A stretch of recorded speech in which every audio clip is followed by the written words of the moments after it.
말씀은 사도행전 2장 12절에서 21절입니다.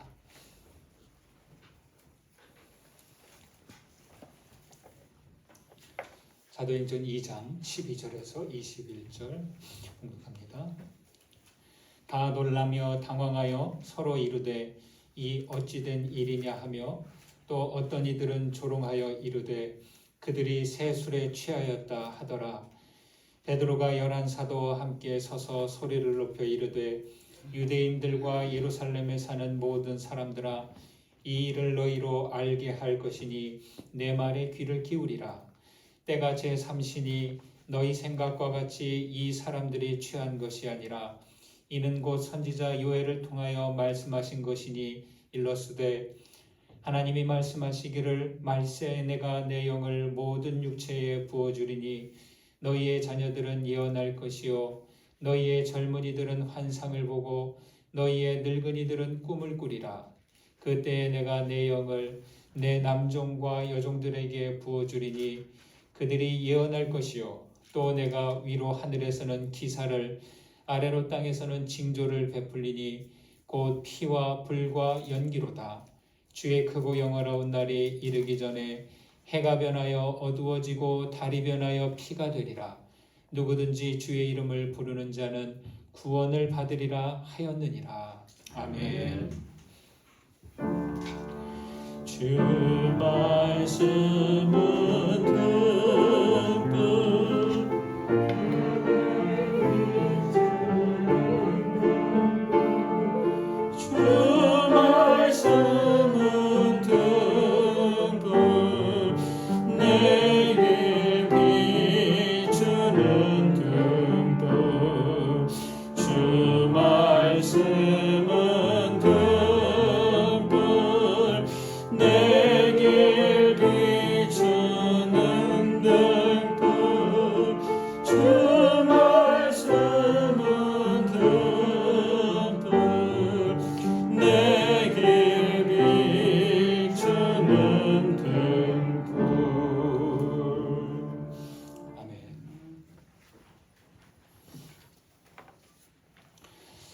선하신 하나님의 평강이 성령 강림절 예배에 오신 교회 여러분들과 함께 하시기를 축원합니다.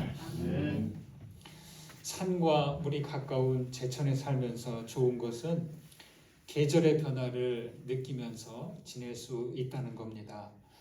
교회 주변에는 논밭이 있어서 계절의 변화를 더 빠르게 체감하고 있습니다. 이틀 전에는 우리 24절기 가운데 소만절기를 지났습니다. 이 시기는 보리삭이 여물고 여름에 문턱에 들어서고 농부들은 과실나무를 솎아내고 밭을 일구고 모내기를 하면서 1년 중 가장 바쁜 시기를 지내고 있습니다. 요즘 비가 자주 오죠. 이 소만절기에는 비가 이렇게 자주 온대요. 속담에 소만 바람에 설늙은이 얼어 죽는다, 이런 속담이 있습니다. 여름인 듯해도 아침 저녁으론 바람이 차고 쌀쌀한 것을 말하는 거죠.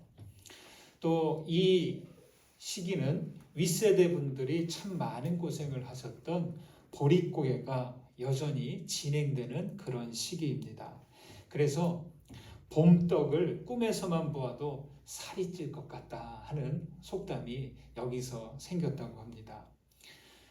여러분, 잘 못 먹으니까요, 꿈에서라도 떡을 보면 이 살이 찔 것 같다는 마음 아시겠죠?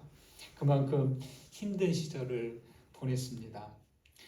그리고 요즘에는 보기 힘든데 여인들은 이 시기에 손가락에 봉선화를 물들이곤 했습니다. 우리 봉선화 중 권사님 많이 좀 물들여 보셨나요? 그러셨어요. 예. 이 봉선화를 손가락에 물들이는데요, 첫눈이 내릴 때까지 봉선화 물이 그대로 있으면 첫사랑을 만나게 된다 하는 이런 이야기를 하면서 우리 젊은 여인들은 누군지도 모를 첫사랑 생각에 가슴을 설레기도 했습니다. 봉선화 물들이기의 시작은 이 봉선화의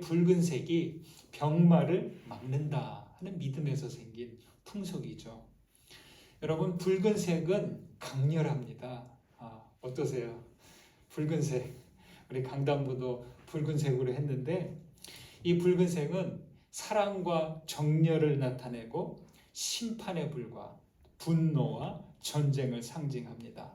또한 이 붉은색은 풍요와 다산, 또 우리 사람들의 욕망을 상징하기도 합니다. 우리 그리스도교에서는 무엇보다 그리스도의 보혈을 상징하는 색이고 성령 강림절기의 색입니다. 산과들의 붉은색 꽃들이 피고 손가락에 봉선화로 붉게 물들이는 것을 보면서 저는 그리스도인들의 마음은 성령의 색으로 물들게 해주십시오. 이렇게 기도를 드렸습니다. 5월 들어서 우리 주변 논에 논물이 가득 채워졌습니다. 며칠 동안 낮이고 밤이고 졸졸졸 이 논물이 들어차는데요. 그 소리를 듣고 있는데도 농부가 아닌 제 마음이 괜히 좋았습니다. 물이 가득 채워진 논을 보고 있으면 우리 교회가요, 마치 물 위에 떠 있는 교회처럼 그런 착각이 들기도 합니다.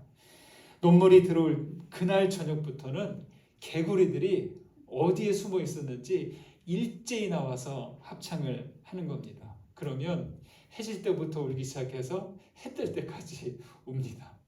저라면 1시간만 말해도 목이 잠기는데 이 개구리들은 밤새고 울어도 목청이 괜찮은가 봐요.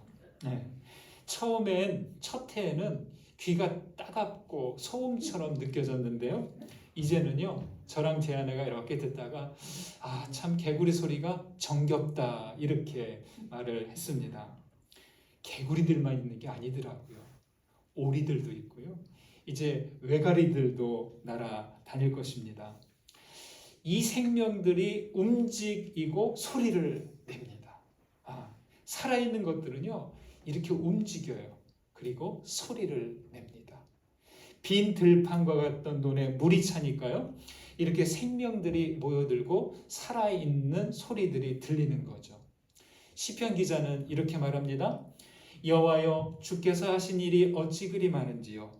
주께서 지혜로 그들을 다 지으셨으니 주께서 지으신 것들이 땅에 가득하니이다. 이렇게 노래했습니다.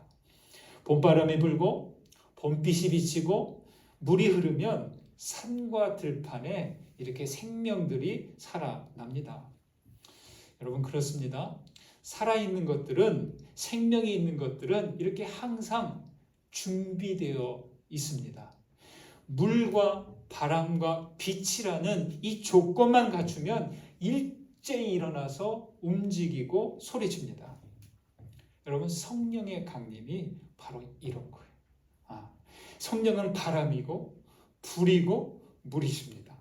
성령께서 움직이시면 이렇게 생명들이 움직이고 반응합니다.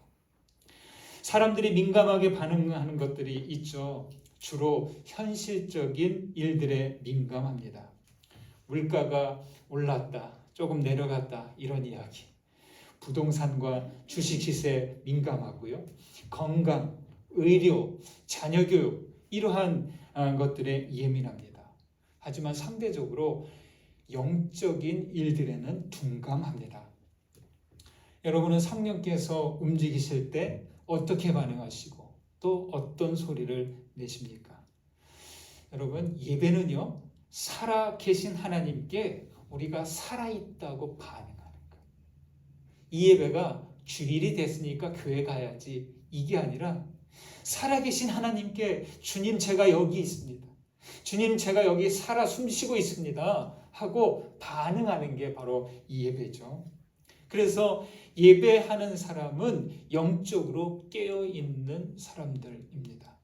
그렇게 우리는 주님을 향해 나오고 소리내어 찬양하고 말씀에 귀 기울입니다. 여러분, 하나님께 예배하기를 멈추지 마십시오. 예배하는 우리 모두에게 하늘 기쁨 가득 넘쳐나시기를 간절히 축원드립니다. 아멘. 오늘 말씀은요, 성령께서 강림하셨을 때 이에 반응하는 제자들의 모습, 그리고 그 제자들의 기도하는 소리에 반응하는 사람들의 모습이 나옵니다. 오순절날 다 같이 한 곳에 모여 있던 제자들에게 성령께서 바람 같은 소리와 함께 임하셨습니다. 소리만 있지 않았죠. 불의 혀처럼 갈라지는 것이 보이고 그것이 각 사람에게 임하였다고 했습니다. 성령의 충만함을 입은 제자들은 다른 언어로 말하기 시작했습니다. 그 기도 소리가 밖에까지 들렸고 당시 절기를 지키기 위해서 각 나라에서 모여든 사람들이 이 기도 소리를 듣고는 놀라워했습니다. 여러분, 사람들이 놀란 이유가 무엇일까요? 밤은 기도 소리가 들려서 놀랐을까요? 물론 그럴 수도 있겠습니다. 그런데 정작 놀란 것은 그것보다도 서로 다른 말로 하는 그 제자들의 기도 소리가 다른 나라에서 사는 사람들에게 그들의 말로 들렸기 때문입니다.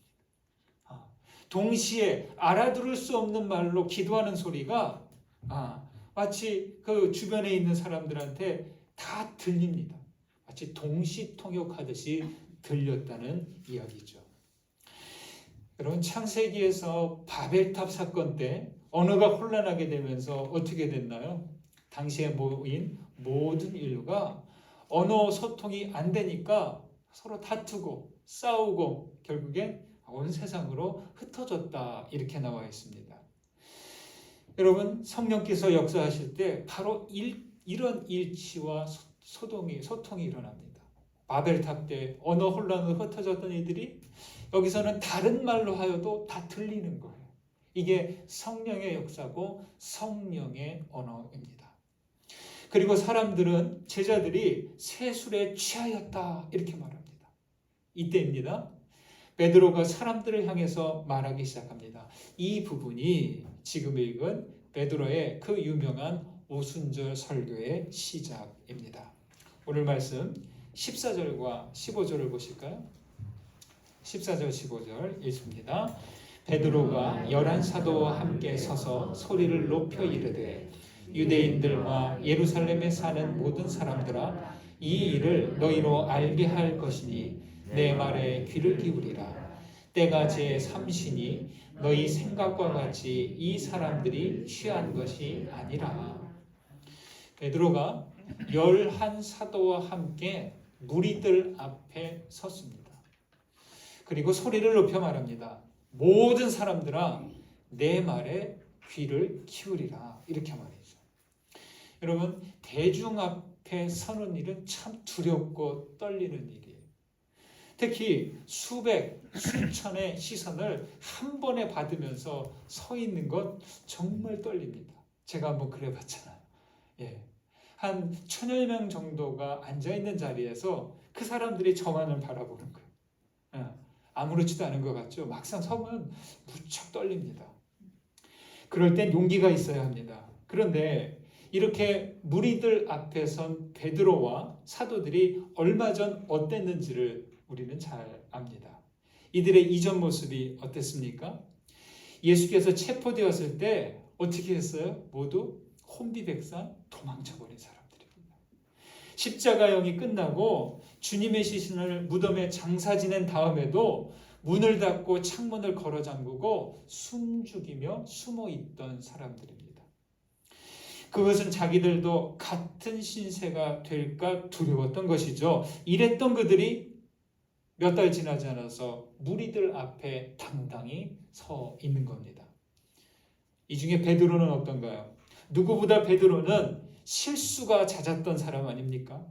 허세를 부리다가 예수님께 심한 책망까지도 들었죠. 그리고 무엇보다 결정적인 건 스승을 3번이나 부인했던 참 비열한 사람입니다.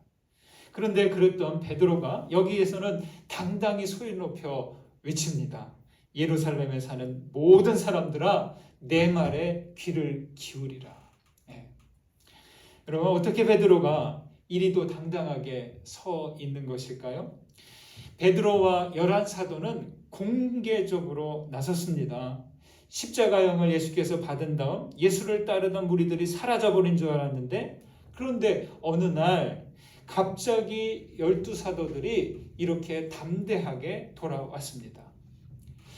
이렇게 한다면 그들은 수배자 명단에 오를지도 모를 일이었습니다. 하지만 이들은 조금 더 거리끼지 않습니다. 대중에게 소리치는 베드로의 목소리는 마치 사자우처럼 들리는 것 같았습니다. 어떻게 된 일일까요? 무엇이 그들을 그렇게 담대하게 만들었을까요? 그래서 누가 이렇게 말하는 거죠. 새술에 취했다. 그냥 술이면 술이지 왜 새술일까요? 담가서 아직 뚜껑을 열지 않은 그 술입니다. 아주 알코올 도수가 최고로 높을 때 그 열면 아주 강한 술이죠. 그러니까 얼마 마시지 않아도 거기에 취하면 이런 반응을 보인다는 거죠. 사람이 술 취하면 좀 주변 상황 생각하지 않고 막 좀 하는 그런 모습이 있잖아요. 그렇게 보는 것이죠. 그러나 베드로는 단호히 아니라고 합니다. 여기 제3시라고 하죠. 이 시간이 언제냐면 오전 9시입니다. 아침이에요. 아침부터 단체로 술 마실 일은 없죠. 새 술에 취한 것은 아니라고 하지만 제가 볼 땐 취했어요. 어떤 술이냐? 제자들은 새로운 성령께 사로잡힌 것입니다. 그들에게 성령이 넘치도록 부어졌기 때문입니다. 그래서 그들은 지금 성령 충만한 상태, 성령으로 취해 있는 상태입니다. 여러분, 성령은 눈에 보이지 않아요? 그러나 성령 충만한 사람의 모습은 잘 보입니다. 사도들이 사람들 앞에 선 모습은 취해서 비틀거리는 모습이 아니라 성령 충만하여서 강력한 어떤 힘으로 채워진 그러한 모습이 됩니다. 함께 서 있는 베드로와 사도들은 빈틈이 없고 알 수 없는 위험에 가득 차 있었습니다. 사도행전 5장에 보면은요, 초대교회 성도들이 솔로몬 행각에서 모이곤 했는데요, 사람들이 하나님의 임재가 그 성도들에게 강력하게 느껴져서 성도들을 칭송하기는 하지만 함부로 대하지 못했다, 이렇게 기록이 되어 있습니다. 초대교회의 이때의 모습은 한두 사람만 성령 충만한 게 아니라 그때 모인 사람들 전체가 성령 충만함으로 지냈다는 것입니다. 그러나 세상 앞에 서서 당당하게 소리를 높였던 그 교회가 지금 시대에 와서는 그렇지 못한 모습이 되어 우울합니다. 특히 우리 한국 교회는 그 뜨거웠던 성령 충만함이 너무 일찍 식고 있는 거 아닌가 하는 생각이 듭니다. 우리 민족을 냄비 같은 민족이라고 하잖아요. 금방 끓어오르고 불이 꺼지면 또 금방 식어버리고, 우리 그리스도인들도 그러한 특성을 따라가는 것 아닌가 하는 생각을 하곤 합니다. 지난 주 중 교계 기사에 한국 갤럽에서 한국인의 종교 2021년 이 조사가 발표됐는데 교계신문에 난 것을 제가 보았습니다. 이 조사에서 우리나라 국민들은요, 종교가 없다라고 응답하는 사람들이 드디어 60%대에 진입했다고 합니다. 단 몇십 년 만에. 종교가 있습니다 라고 응답한 40% 가운데 기독교는 얼마나 될까요? 20-30년 전에는 20%대였는데요. 지금은 17%로 내려갔습니다. 다른 종교는 모르겠습니다. 이 조사에서 가슴 아픈 부분이 있어요. 뭐냐? 호감 가는 종교 부분에서 지금은 종교가 없지만 그래도 당신이 만약 종교를 갖는다면 어느 종교에 호감이 가십니까? 이 질문에 응답한 사람들이 겨우 6%밖에 안 된대요. 기독교에. 다른 종교는 2자릿수예요. 근데 우리 기독교는요 6%래요. 2014년에는 10%였던 이 호감도가 7년 만에 한 자리로 떨어졌습니다. 이와 함께 종교 전체의 사회적 영향력도 50년 만에 18%로 떨어졌다고 합니다. 여러분, 아주 심각한 상태입니다. 기독교 작가 아처토저 목사는요, 오늘날 그리스도인들의 영적 연약함을 이렇게 탄식했습니다. 세상 사람들이 우리에게서 신비로운 것을 발견하지도 못하고 우리를 두려워하지도 않는다. 예. 조금도 틀리지 않은 말입니다. 장작불이 활활 타오르고 있을 때는 사람들이 다가와서 그 불을 쪼이죠. 그러나 그 활활 타는 장작을 함부로 하지 못합니다. 그런데 다 타버리고 재만 남게 되면 어때요? 더 이상 두려워하지도 않고 그렇습니다. 저는 오늘날 교회와 그리스도인들을 향한 세상의 시선이 이런 모습이 아닐까 생각합니다. 세상이 교회와 그리스도인들을 향한 표정이 타오르는 불을 대하는 것이 아니라 다 타버리고 남은 죄를 보면서 조롱하듯 하는 듯 합니다. 교회는 사람들에게 와서 불을 쪼이라고 하지만 정작 우리 안에 있는 그 거룩한 빛, 거룩한 열기는 식어버린 것 같습니다. 여러분, 우리는 다시 당당하게 서서 소리를 높여 말할 수 있을까요? 무엇보다 우리는 먼저 사그라든 우리 안에, 우리 사이에 우리에게 있던 사그라든 그 거룩한 불꽃을 다시 일으켜야 하겠습니다. 젖은 장작을 말려야 하고 그 다음에 성령의 불꽃, 임재를 기다려야 하겠습니다. 소망합니다. 저는 그 어느 것보다 우리 강저신의교회가 성령의 불꽃이 임하실 때 성령의 불꽃이 꺼지지 않고 그 불꽃과 함께 뜨겁게 타오르는 그런 믿음의 공동체 되기를 간절히 소망합니다. 아멘. 베드로는 11사도와 함께 서서 소리를 높여 말합니다. 우리는 술에 취한 것이 아니다 하면서 그 근거, 자기들이 지금 이 상태는 그냥 우리가 흥분해서 된 게 아니다. 강력한 무언가에 의해서 사로잡힌 거다라고 설명을 합니다. 요엘 선지자의 예언에 나온 대로 주님의 영이 임하였기 때문이라고 말합니다. 여기 17절 18절 보실까요? 함께 있습니다. 하나님이 말씀하시기를 말세 내가 내 영을 모든 육체에 부어주리니 너희의 자녀들은 예언할 것이요 너희의 젊은이들은 환상을 보고 너희의 늙은이들은 꿈을 꾸리라.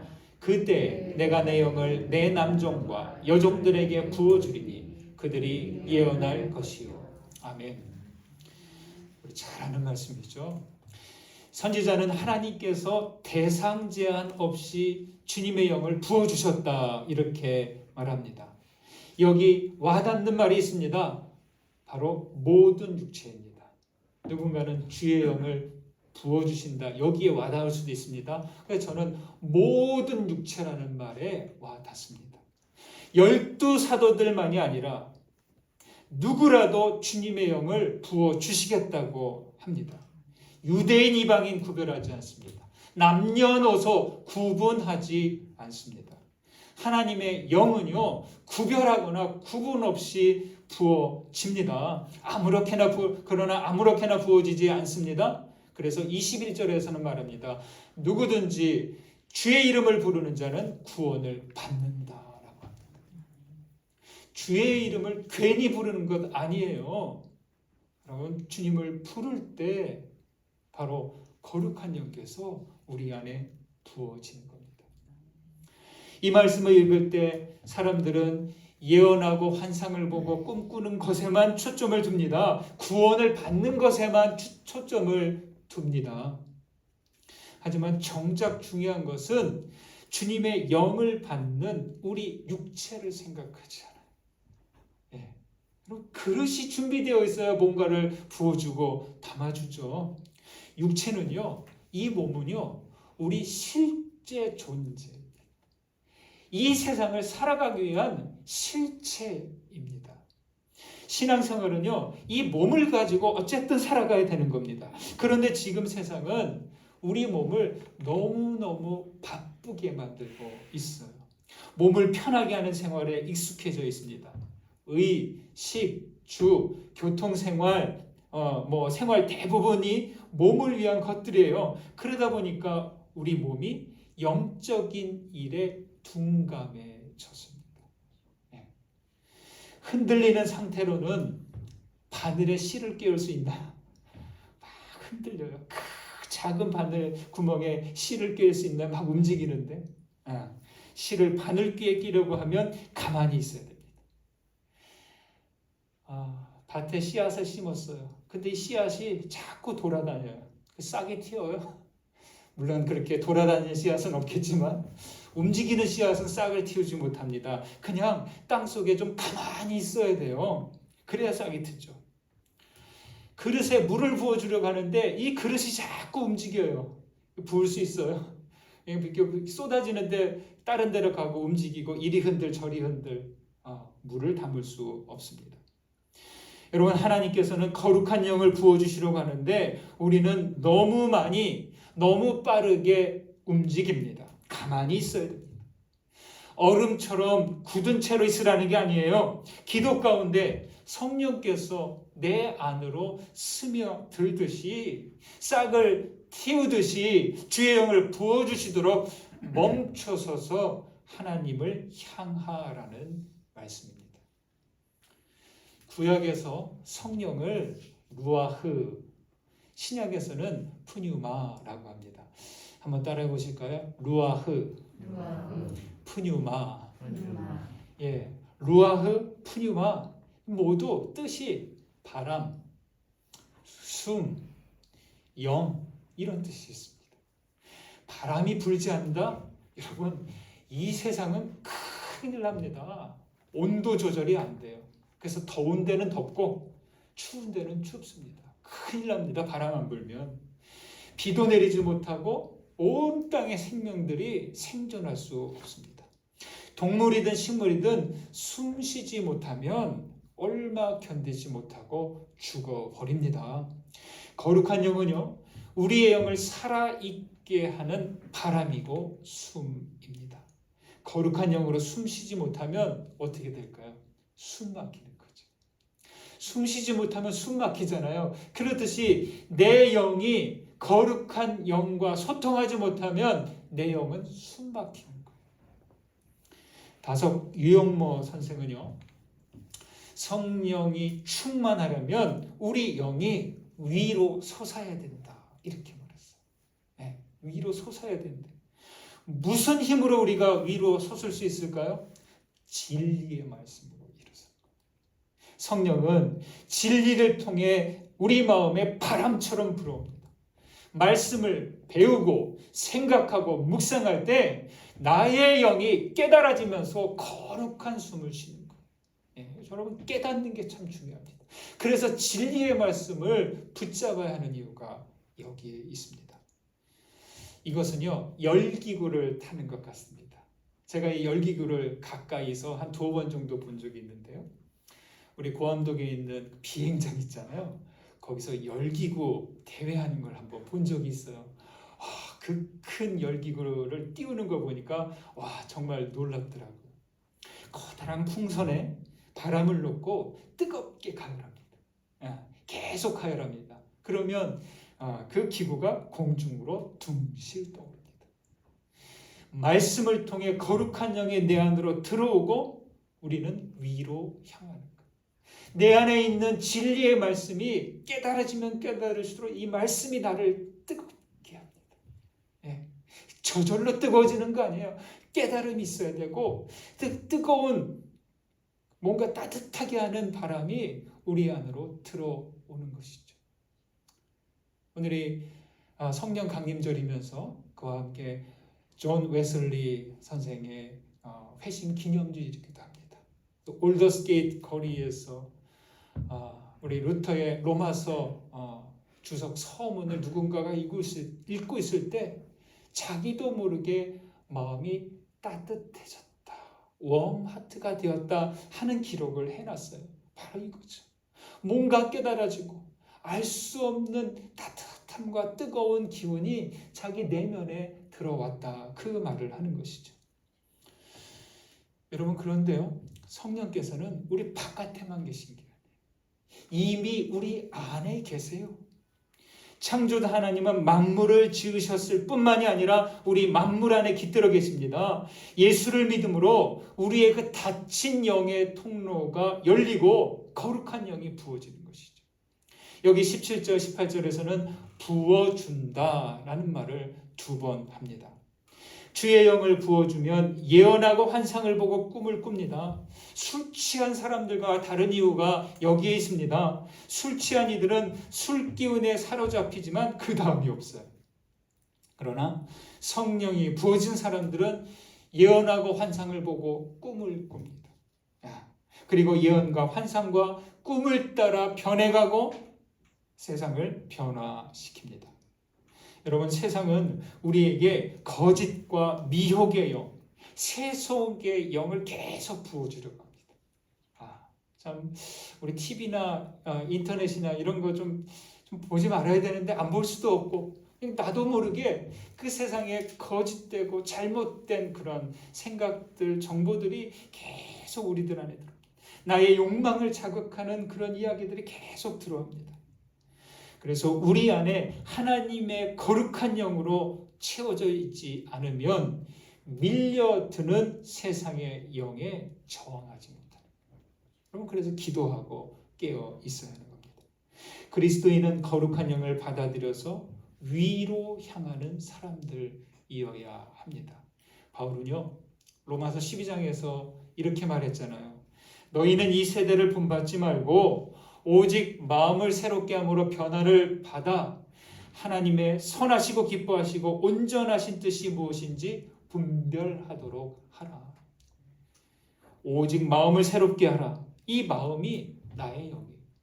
여러분, 우리 영, 내 마음을 그대로 두면요, 세상의 거짓된 것에 잠식돼요. 잠겨버립니다. 우리 마음의 영은 거룩한 영과 연결되어 있어요. 거룩한 영이 우리 안에 담겨져야 하는 겁니다. 그렇지 않으면 우리는 세상의 영에 젖어버리고 마는 것이죠. 나의 마음, 내 영을 새롭게 하는 방법은 무엇입니까? 날마다 새롭게 부으시는 성령의 충만함을 유지하는 겁니다. 여러분, 주님의 이름을 부르시고 기도함으로 하나님을 향하십시오. 마음을 새롭게 함으로 진리의 말씀을 묵상하시고 주님의 뜻이 무엇인지 깨어서 분별하는 겁니다.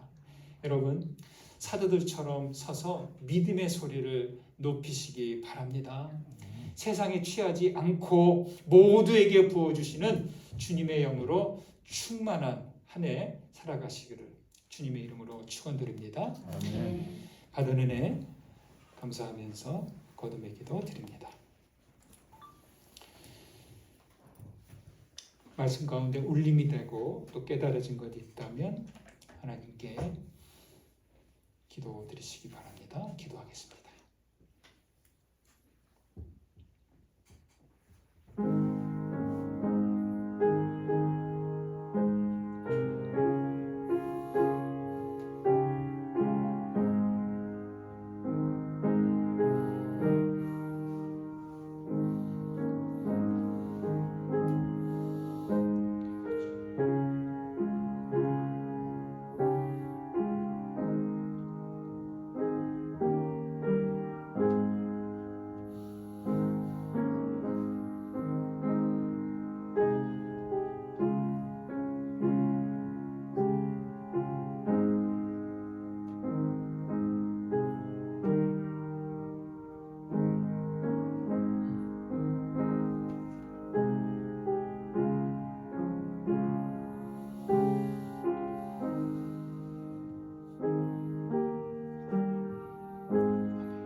생명이신 하나님, 만물을 주님의 생기로 충만하게 하시니 감사합니다.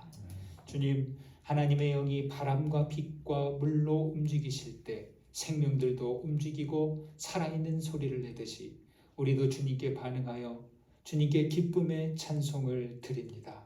주님, 오늘의 교회들과 그리스도인들이 빈약하고 나약해졌습니다. 성령의 불꽃이 사그라들고 재만 남은 듯합니다.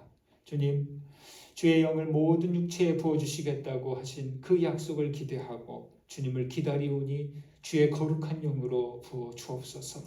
성령 충만함을 주시옵소서. 다른 바람과 다른 숨을 쉬지 않겠습니다. 오직 진리의 영, 거룩한 영의 바람을 맞고 거룩한 숨을 쉬며 살게 하옵소서. 예수 그리스도의 이름으로 기도드립니다. 아멘.